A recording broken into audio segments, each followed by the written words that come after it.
Good afternoon, everyone. I'm back, Lucha FM, with another episode of the Second City Wrestling Local to Global series for TEW 9. Um, we are currently $19,000 in the good. We made a profit of 2,834. So, what I'm going to do is, because I'm getting fed up with this, we're going to upgrade this production value. So to upgrade, it will involve a fee of 1,000. Once upgraded, your costs would be 1,500 per month plus $500 per night of shows. So it's a massive increase, but hopefully we can figure that out as we go along. I think we need to upgrade that, but I don't think we can afford that amount. 2,000 a night, that's an extra. I think we can upgrade that. So the last thing we need to do is upgrade the live event experience for now. But yeah, I think we're gonna have to leave that as that. So you got to do what you got to do. We're still gonna potentially get penalties, but eventually we can increase the live. Do you know what? Actually, sod it. Even if it puts me in debt, I'm gonna do it. Production live event. Right. So we're gonna have a massive deficit every time we have a show now. So that's just how it is. Um, I was going to increase the events to two a month, but I just don't think I think that would absolutely financially cripple us, and I really don't want to use the editor to constantly keep editing our finances. I'm actually happy that the fact that we're doing all right financially, and I know now by doing that increase in production, I know it's going to cost us financially, but I'm hoping in the long run it will benefit us, but we'll see. Um, so just to let you know about some inbox items, Killer Kelly and Myron Reed have split up in the game. Calvin Tanton keeps signing one night deals with Beyond. It's driving me mad.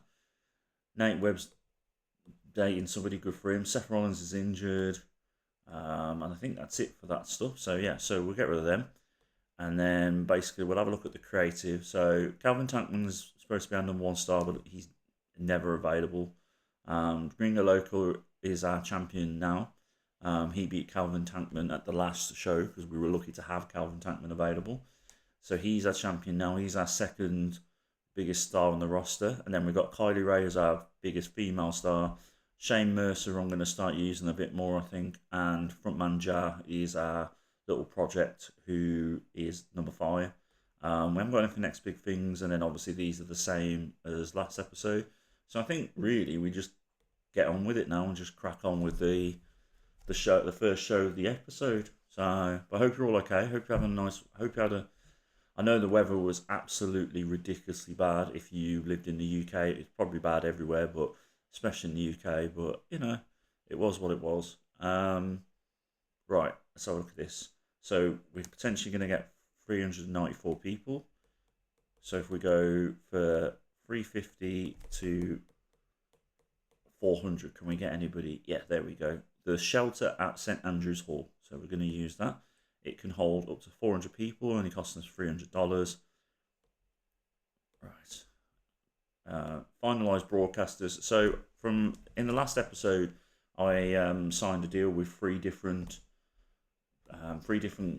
broadcasters. So we've got Independent Wrestling.tv, High Spots Network, and Remix. So we'll just auto select these. I think they've selected all 3 of them. Yes, they have. Right, okay. So this might help us get our popularity up quicker, and then we can get a better TV deal down the road. We've got 379 creative points. So I'm going to go creative finish. This can be applied to matches where Shane Mercer is the victor. Well, that's good because I was actually going to put Shane Mercer in a match, so that's easy. Character idea as well. So there's no restrictions and near certainty. So what I'm going to do now is leave that locker room instance. Warhorse helped create a fun atmosphere when he pulled a rib on Matt Cross that had everyone laughing. That's good. Several people have remarked that Rhino has been hanging out with Tristan Ty recently and that it's starting to have an influence. Okay. Training. Done. Right, address locker room. Don't need to do anything there. So what I'm going to do now before I book this show is I'm going to quickly go to Shane Mercer, and I'm going to use that creative idea. Let's deploy it, see what happens. There you go, complete success. So he's very warm momentum now, which is good. Right, so let's go back to the show. And I'm going to book the show, and I'll be back in a minute. Right, I'm back with the first show of the episode. Basically, I did an opening match with Shane Mercer and Matt Cross, but didn't realise that I hadn't hit record, so I apologise for that. But the rest of the show is fine. But basically, just to sum it up, Shane Mercer beat Matt Cross by submission. The match was designed to steal the show.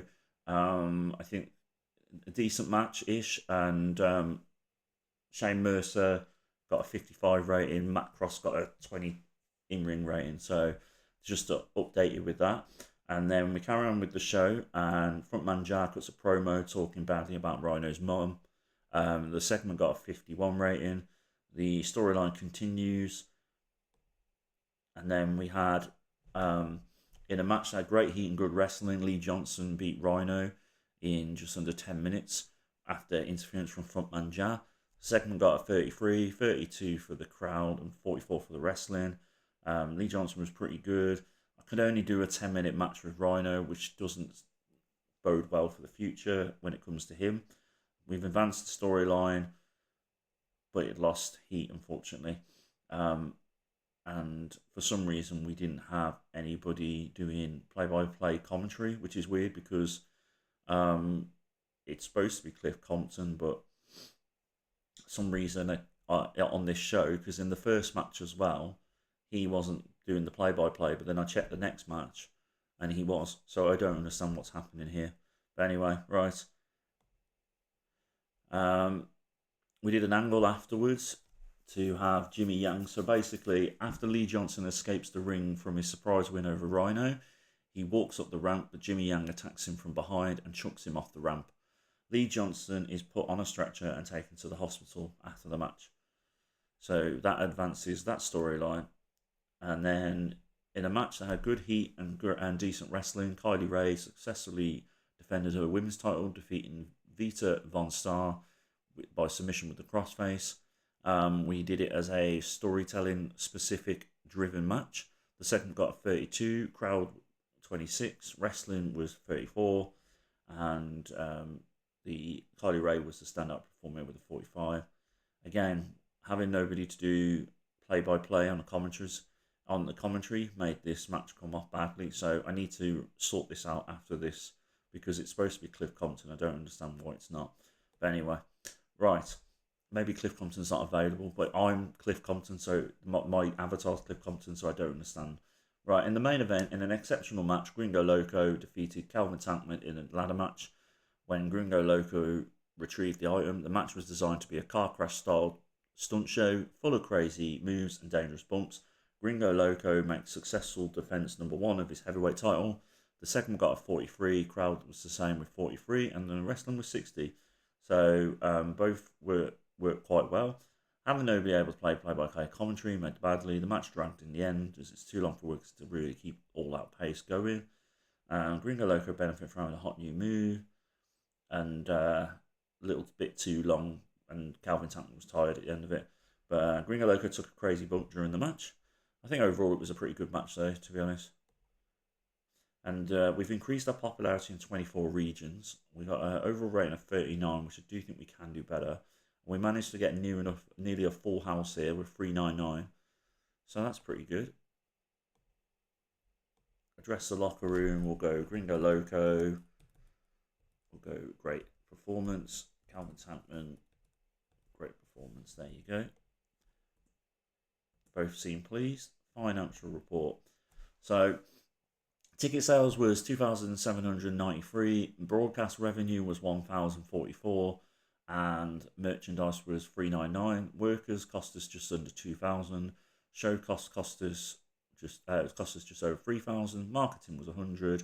So actually, overall, this wasn't too bad. But I don't know whether that's taken into account the upgrade on production. But not too bad. Minus 890 for the show.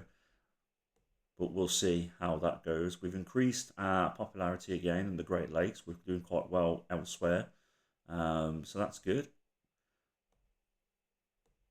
Right, and then we'll just see how it goes. I want to forward it a week or so and see what happens when it's the start of a new month. But I'll wait until I'll be back in a sec with the next show. But yeah, we'll just have a look here. We managed to get 0.01 rating again. 1,800 viewers with 8,494 viewers overall. So we got to try and beat 1,800 viewers, I think, for the next event, hopefully. Right then, I will be back in a minute with the next show. Right, we're back for the next show of the episode. We're just going to go through a few of these things here. Billie Starks has left GCW. She's with an exclusive written contract with Ring of Honor, or else we'd have brought her in. We had our TV broadcasting, our broadcasting deals expiring. I've just sorted that out. Davey Bang has changed his body type, going from tone to muscular, so that's good. Blake Christian has changed his wrestling style. He's now classified as regular wrestler. So that's the inbox items. Nothing really substantial there. Let's have a look at the creative. Still the same for the top 5. So we'll just leave that as that. On this show, I'm going to give a few debuts here because we've got a few wrestlers that haven't made their debut yet. So I'm thinking of doing like a pre-show match or something with these wrestlers in mind. But yeah, so let's just go to the next show called Domino Effect 2, which is quite funny actually because Cliff Compton was Domino in WWE, so that's quite funny. Right, we're going to have 441 fans. So we're increasing every show now, which is good. So we just need to see what we can get here. There we go. So we've got a few options. Let's have a look if any of them got any importance. No. Okay, so let's go for this one. Dayton Convention Center. Finalize broadcasters. Just do automatic. Right, so we have 292 points. So we're going to do the same again. We're going to go creative finish. This is a bit of a gamble. This can only be applied to matches where Law Crew is set to be the victor. Okay. Character idea again. This can only apply to Mad Dog Conley. So that makes it a little bit easier then, doesn't it? So we'll sort that out afterwards. Locker room instance. Training. So Davey Bang helped create a great atmosphere backstage where he pulled a great rib on the entire locker room that had everyone laughing. There we go. That's it. It was short and sweet. Inspire. Right then, as always, I'll be back in a second once I've booked this. Oh, actually, before I forget, I'm going to do this. Where is he? Mad Dog Connolly. There we go. Creative idea. Let's see if it works. Yep, success. So he has red hot momentum now. I think he might be a good singles wrestler, Mad Dog Conley. I think I might break up the tag team because they haven't really hit it for me, and our tag division is literally non-existent. If we have a look at our tag teams, we've got literally a makeshift tag team. I put them together. Another team I put together, and this the only team we've got are absolutely rubbish. In fact, I'm going to get rid of Josh Prohibition and Matt Cross because they're just not good enough. Contract. So let me know in the comment section if... Oh, I can't release them yet. Let me know in the comment section if there's any wrestlers that you think would be on my roster or from the Great Lakes area that I can bring in that would be a good tag team. Let me know. I would appreciate it. Right. I'll be back in a sec with the show booked. Right, we're back with the next show of the episode, and I did a couple of pre-show matches, and the first match was a debut of Tristan Ty and Ricky Shane Page. Tristan Ty got the surprise win by submission. The segment got a 41, 25 for the crowd, and 40 for the wrestling. Ricky Shane Page was the slightly better worker out of the two. But yeah, both made their debuts.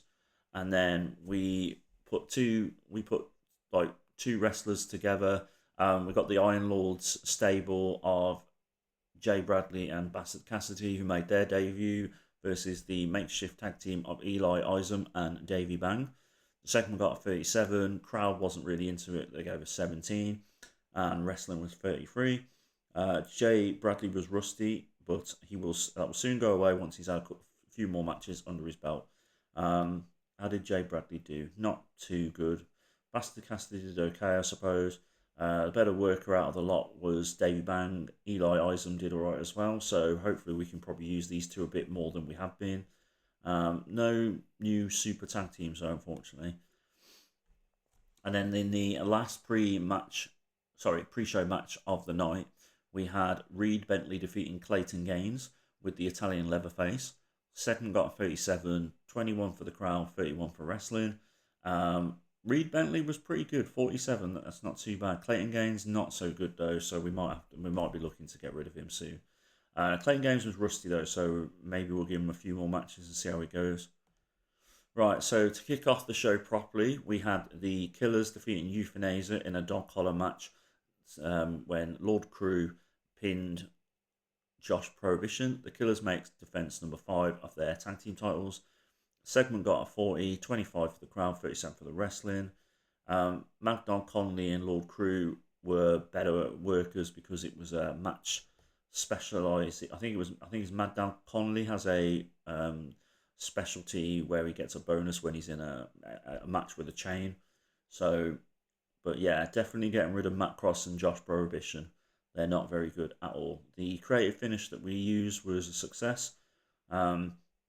Again, I completely forgot to fix this commentary thing, and we've got nobody on play-by-play. I need to get a play-by-play commentator in for the next show. The colour commentary gave the match boost, though. The chaos of the match helped hide how badly Josh Prohibition was performing. Same with Matt Cross. Yeah, both Matt Cross and Josh Prohibition were rusty.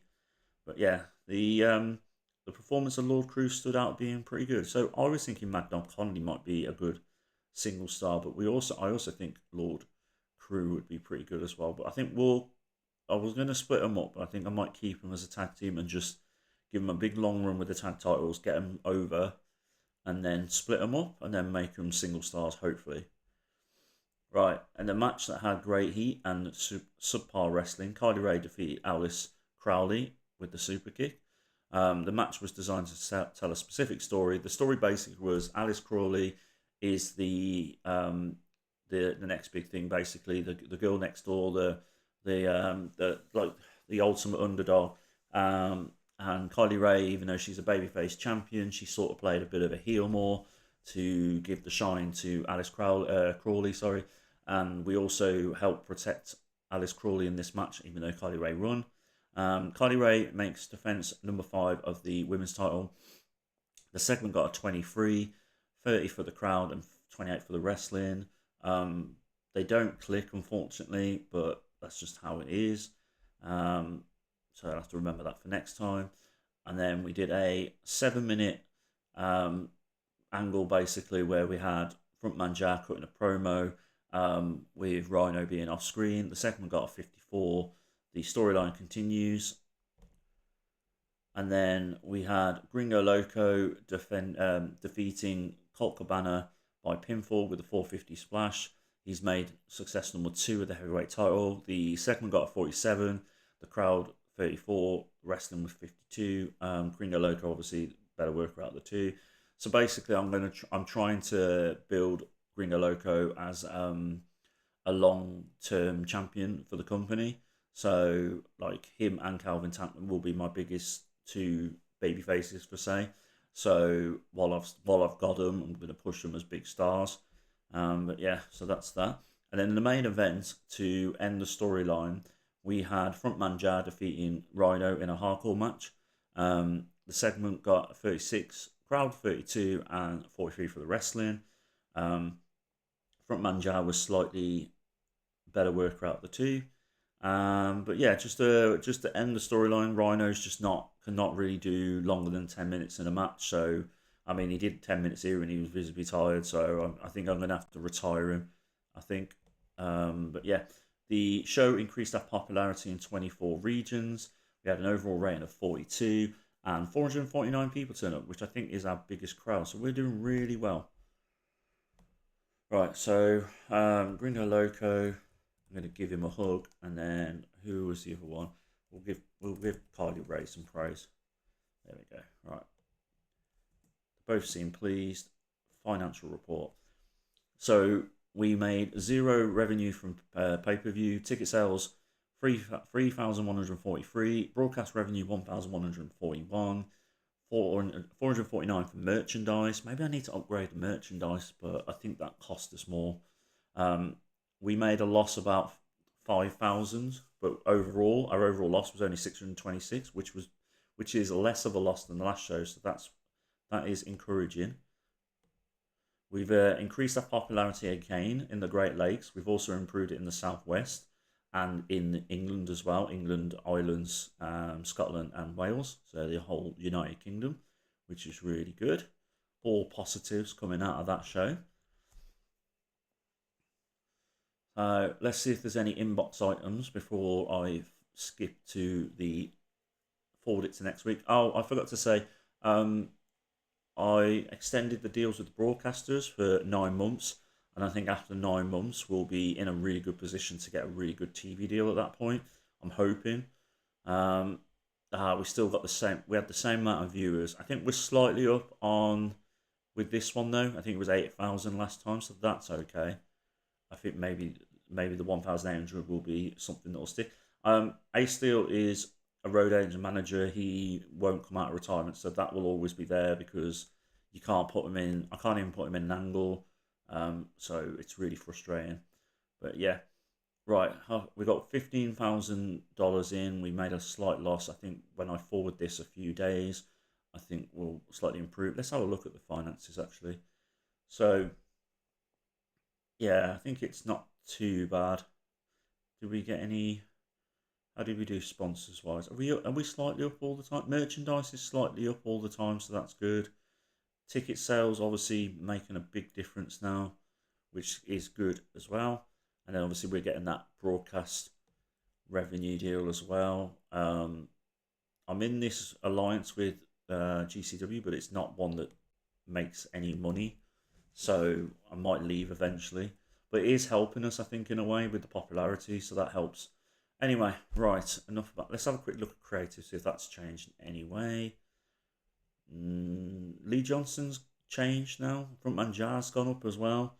Shane Mercer has gone up to third now, so that's good. Hot Prospects is still the same. Talk the Talk, Frontman Jar, Colt Cabana, Simon D. Yeah, so I definitely need to retire Rhino at this point. He's done his bit. He needs to retire peacefully. I'm going to see if he'll become a road agent, maybe. Let's have a look. Talk to the worker. Right, let's see if he'll retire willingly first. No, he doesn't want to retire yet. Okay. Will you be a road agent? Yeah.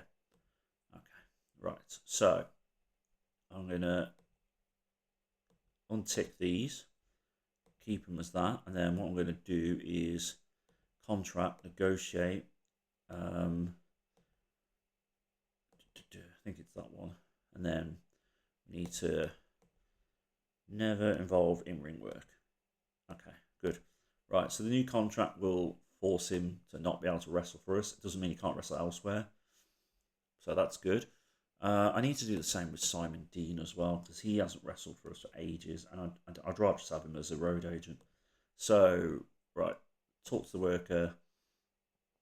He's already a road agent, I think, by the looks of it. So, he doesn't want to retire yet. Okay, that's fine. What we'll do is we'll get rid of that. And then contract, negotiate, apply template, change this. Significant pay cut. Okay, well, how much is he on at the moment?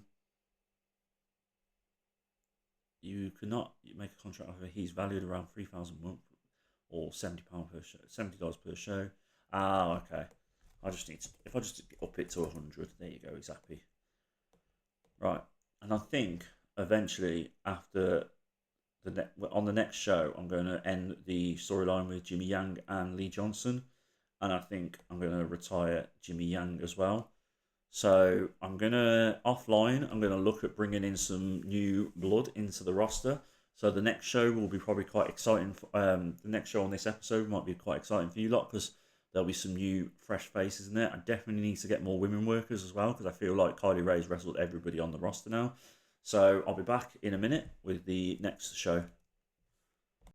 Right, we're back, and we had an inbox item which made me laugh. Seth Rollins has decided to take a sabbatical from wrestling in order to get into politics, so that's quite funny. Engagement, we have Jessica Havoc and Sammy Callahan announced they are now engaged. I assume they were engaged or married ages ago, but yeah. Dan Severn's retired. So yeah, so we've got some women's wrestlers. This show for this episode is going to be ladies' night because it's going not ladies' night. That's not right. It's going to be basically all like an all women's show. So we'll call it divas. No, divas derogatory in it. Women empowerment. There you go. Women empowerment night. There we go.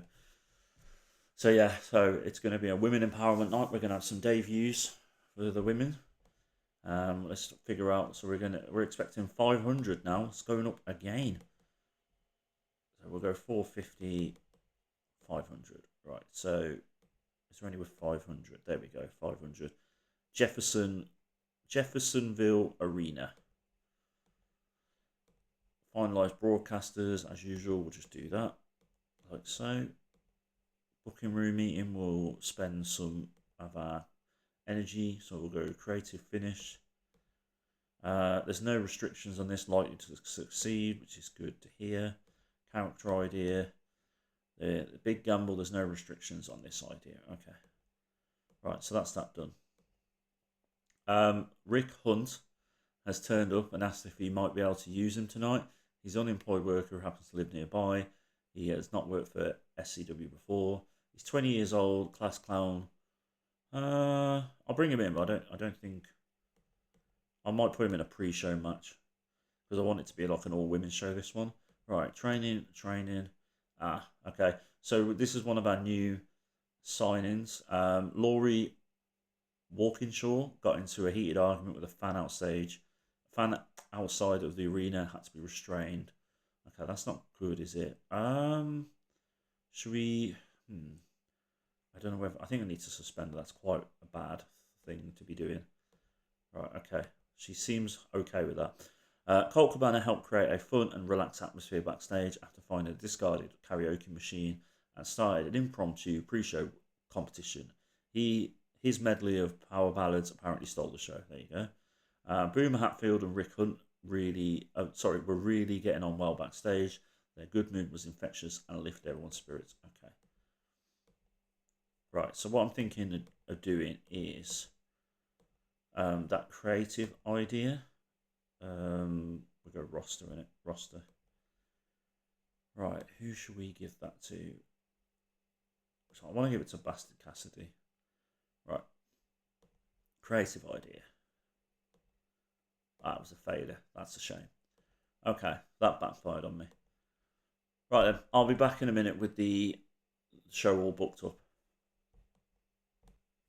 Right, so we've got the next show. Now, it didn't end up being an all women's show in the end because I literally run out of women to put in matches, basically. So we did the first match with Bastard Cassidy and Jay Bradley defeating the team of Boomer Hatfield and Rick Hunt. This is a pre-show match, by the way. It's the first pre-show match of the night. Second got 25. The crowd was not into it at all. 8. Wrestling 25. Bastard Cassidy sustained a broken toe. Rick Hunt is a terrible wrestler. I will never bring him back. Boom Hatfield had an in-ring performance of 28. Jay Bradley was better worker out the 2. Not really anything good to say about that match. That was a terrible match. Right, hopefully this one's better. We had the debuts of Devian and Katie Arquette teaming up to defeat the team of the debuting Kayla Cassidy and Missa Kate. The segment got a 33, the crowd 21, wrestling was 32. Any super workers? No, but some steady women's workers that can probably do a job when needed. Katie Arquette, Devienne and Missa Kate, there wasn't really much difference in there. So they all make their debuts, which is nice. They're all on the roster now. We did another pre-show match, and it was the tag team of Rain, Victoria, and Sally Martel defeating the team of Sierra and Stephanie Flanders. 28 for the segment, 9 for the crowd, 25 for the wrestling. Again, Sierra was the better worker. The other three not so much, but I think one of them is a regen. I don't know, so they will take time to get better, I think. And so this was the first match of the night to kick off the show properly. We had the monster tag team of Jessica Havoc and Maxine Paler defeating the tag team of Queen Amanita and Rachel Armstrong. The segment got 39, 27 for the crowd, 42 for the wrestling. Maxine Paler is a really good worker, 50 rating. Jessica Havoc was pretty good as well. Queen Amanita got a in-ring performance of 48. So I think maybe the next show I might put Maxine Paler versus Queen Amanita and see what they can do in a one-on-one match. Jessica Havoc seemed really off her game as well, so maybe she can do better when she's focused. Do you know what I forgot to do? I forgot to get a new bloody play-by-play man as well, so we might have that issue. And then in the women's title match, Kylie Ray defeated Thunder Kitty with the super kick. She's made successful defense number 6 now with the women's title. Segment got 32, 26 for the crowd, 39 for the wrestling. Fortunately, Thunder Kitty sustained a broken jaw. Kylie Ray and also Thunder Kitty were tired by the end of it. Kylie Ray was the stand-up performer, but Thunder Kitty did alright even though she got injured, so maybe she'll get another chance down the road. But yeah, broken jaw, right? And then I forgot to end the story. I forgot to click end the storyline on this match. Anyway, I'll do it afterward. I'll do it next show. Right, Lee Johnson defeated Jimmy Yang in a cage match when Lee Johnson escaped the cage. Segment got 41, 25 for the crowd, 44 for the wrestling. As always, Lee Johnson was the better worker out of the two. And then in the main event, it was like a meaty man match. It was just two big bruisers going at it.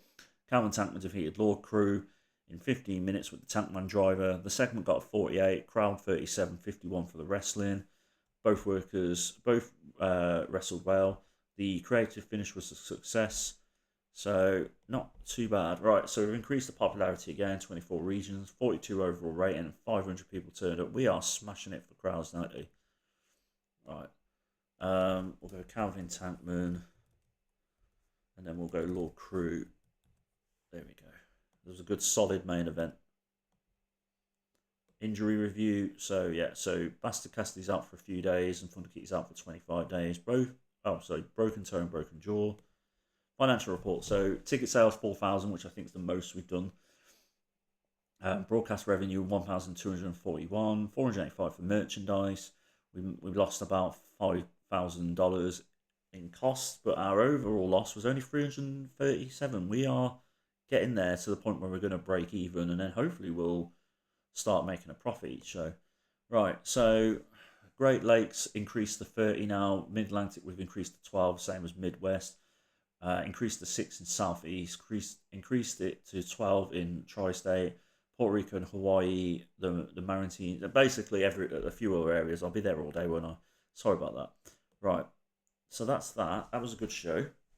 I think we've got one or two more shows that we can do, maybe. I think I'll do one and then see how long we've done for time then after that.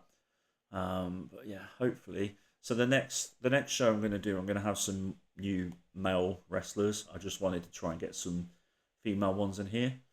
So yeah, let's have a look. So we've still got the same 1,000. I think that's capped, so I don't think we can do much more than that. But I think that is up slightly as well. So that's good. Right, let's just click on absences, see if we can do anything with that. No. Okay. Right, finances, we're okay. Let's have a look at creative now then. Let's see if there's any difference here. We've only got 4 people in franchise players now, which is weird. Still basically the same. No next big things, but we've got some hot prospects. So we've got Laurie Walkinshaw, which is a shame her off. Oh, what am I trying to think now? It's a shame she got in trouble by nearly assaulting a fan, or else she'd probably be on the show last show that we just did. Sally Martell, Stephanie Flanders, Sierra, Alice Crawley.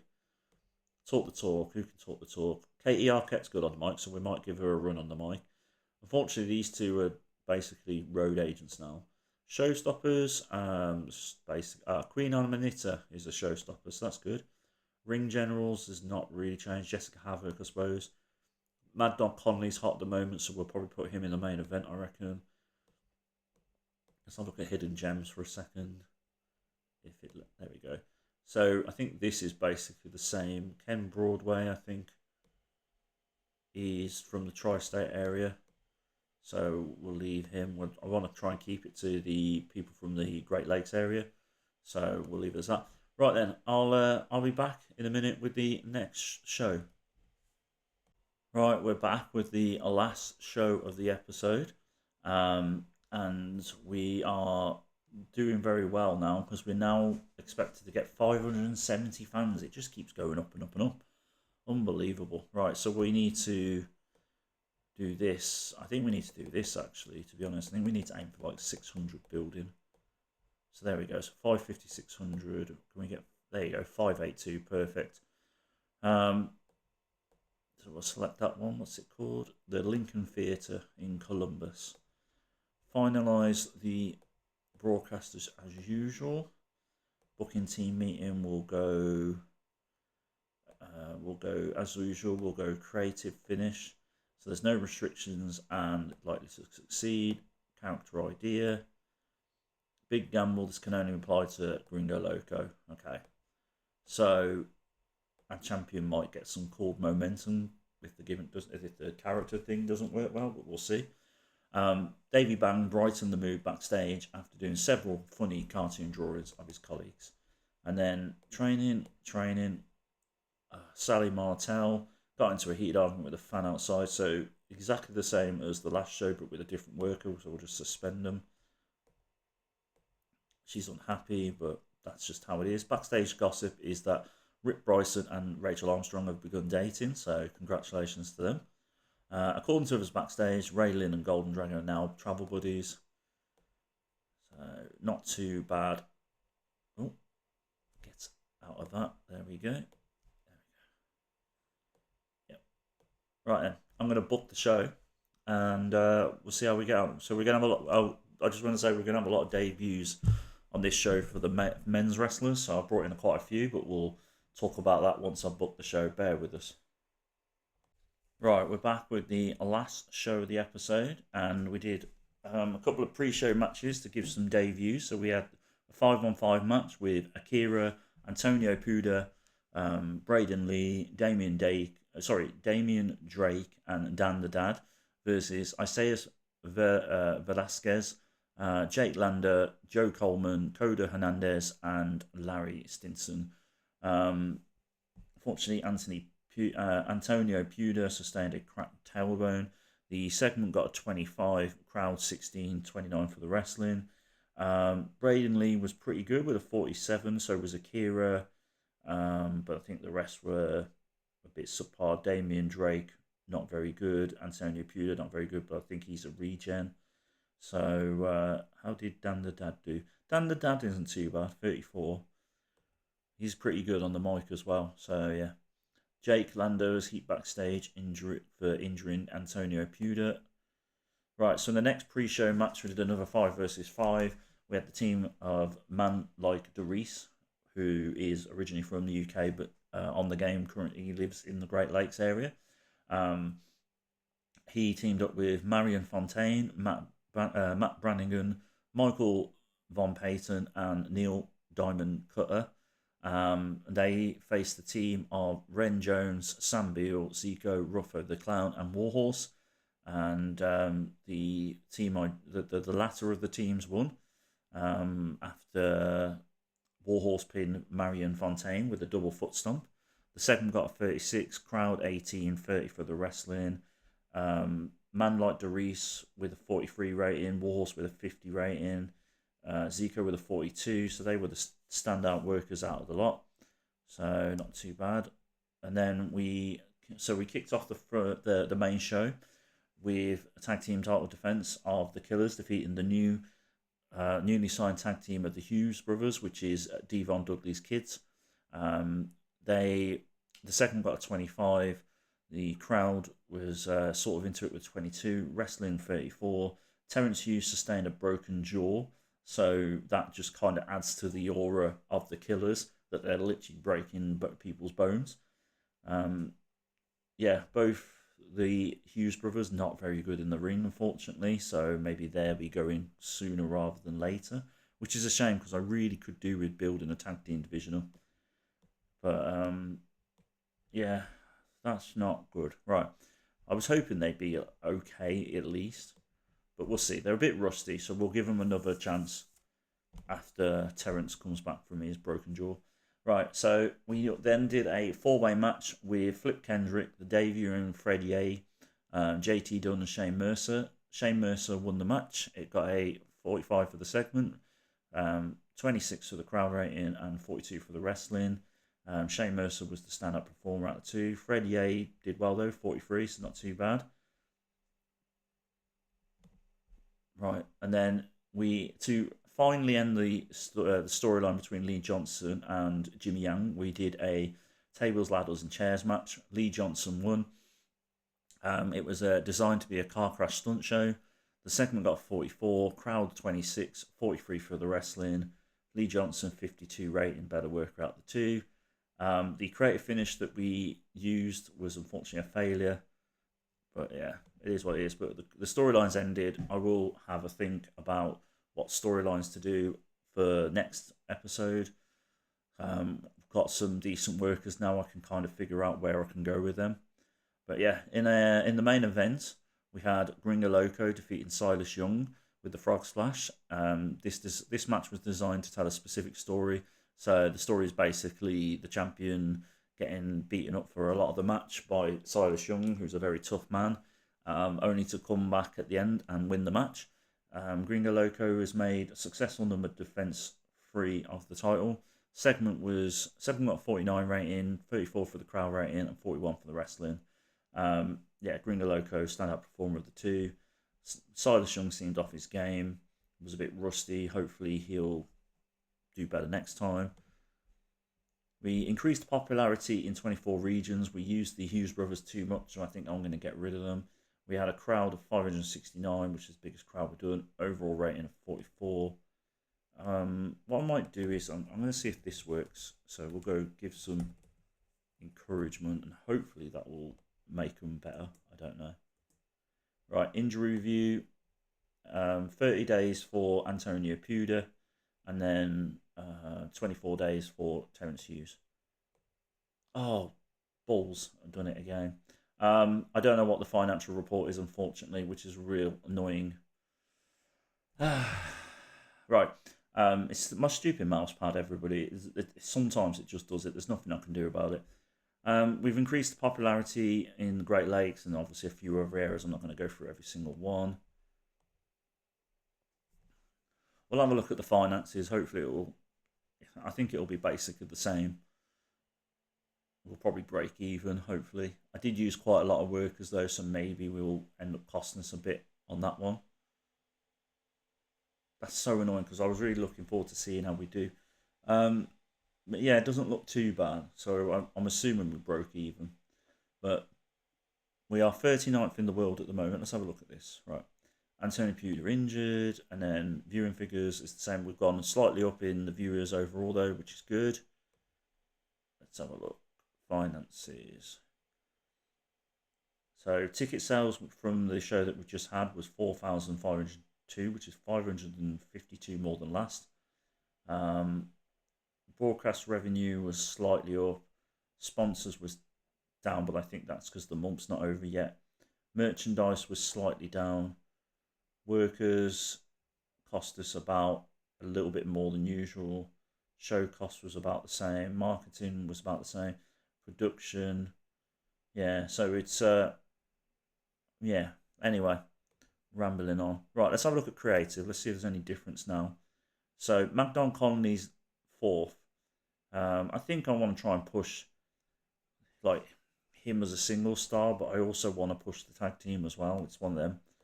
No next big things. Hot Prospects is the same, other than oh no, Braden Lee and Larry Stinson are in there now. Talk the talk. Oh yeah, I've got a new commentary team. I forgot to tell you that before the show. So we've now got Nick Hussman as the play-by-play and AJ Mendez, formerly known as AJ Lee, Mrs. CM Punk, in a commentary team with her husband's mortal enemy, Colt Cabana. So that's going to be interesting, I think. But yeah, colour commentary wise, she's better than what we've got.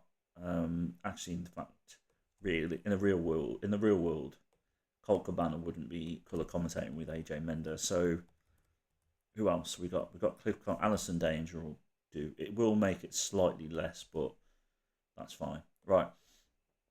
So going back to creative, before I go, talk the talk. Let's have a look. Front manager AJ Mendez is our best talker, even though she won't come out of retirement. She is a road agent and a colour commentator, so kind of makes it a bit pointless. Front manager number 2. Showstoppers is pretty much the same, really.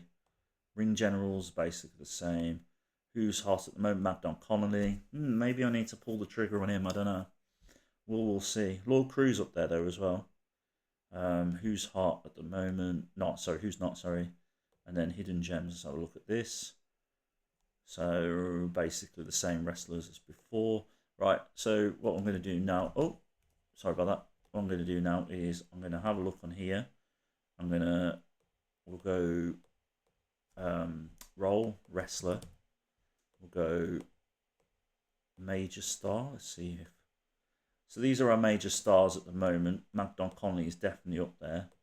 So then, and Shane Mercer as well. So max popularity, let's try 60. See if anybody comes up. No. Let's try 50. Nope. Let's try 40. Right. Okay. So McDonald Connolly's not up there with the other 3 just yet, but he is probably getting there. And then let's have a look at figurehead. Let's see if there's anybody that stands out as being the main that could be a figurehead. Not really. There's a lot of reds here. McDonald Connolly. He is over. He's nowhere near as charismatic enough or enough star quality. The fact that Ace Perry has more star quality and more charismatic tells me everything I need to know. So at the moment, we're not going to have a figurehead. And I think that is going to be it. I don't think there's anything else I need to show you. So I'm going to leave it as that for today. But thank you for watching. I'll be back next Monday with another episode. And enjoy the rest of your week. And I'll be back on Friday with an AEW Ring of Honor Hard Reset episode. All the best. Bye.